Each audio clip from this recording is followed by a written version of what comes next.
And by the way, if Puerto Rico were treated with parity, it will receive more money in Medicaid than the state, the state of Mississippi, which is the state that receives the most money right now.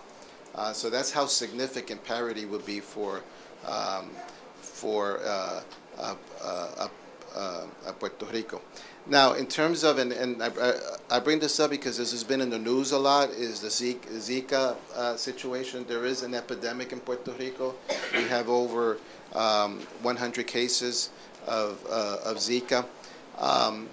One of the problems that we have is that the FDA, which is a division of HHS, issued an order that the blood banks in Puerto Rico cannot use blood in Puerto Rico. They cannot use the blood donated by Puerto Ricans because there is no way to test if that blood has been contaminated by the Zika virus.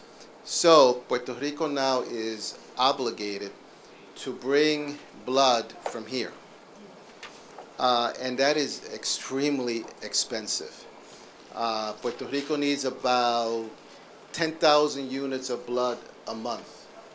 And those of you who are familiar with Puerto Rico, you know that Puerto Rico has a high rate of trauma cases. You know, Centro Médico is it's overwhelmed with trauma cases.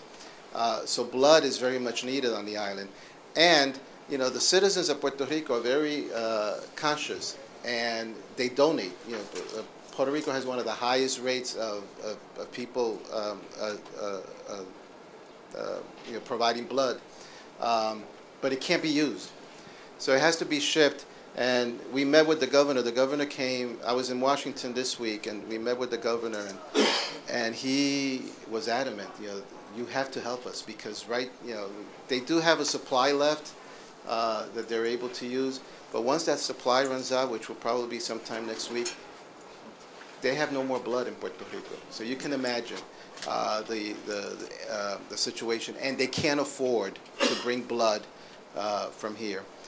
So we were able to find some money, and actually I'm going to Puerto Rico next week because we were able to find some money to at least for the time being provide some blood from here, have it shipped by the Department of Defense for a month. Hopefully within that month, the FDA right now is working on a test to check the blood to filter it. And also, we're in the process of looking to buy a machine for Puerto Rico that it's sort of like the machine that filters the blood for HIV, to filter it for Zika. So, you know, if we can do that within the next month or so, then Puerto Rico should be fine, because the money that we're providing will only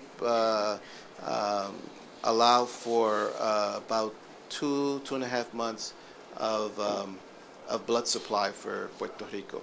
And that's a special that we did on our own. We didn't even go to Congress for this. We did this on our own.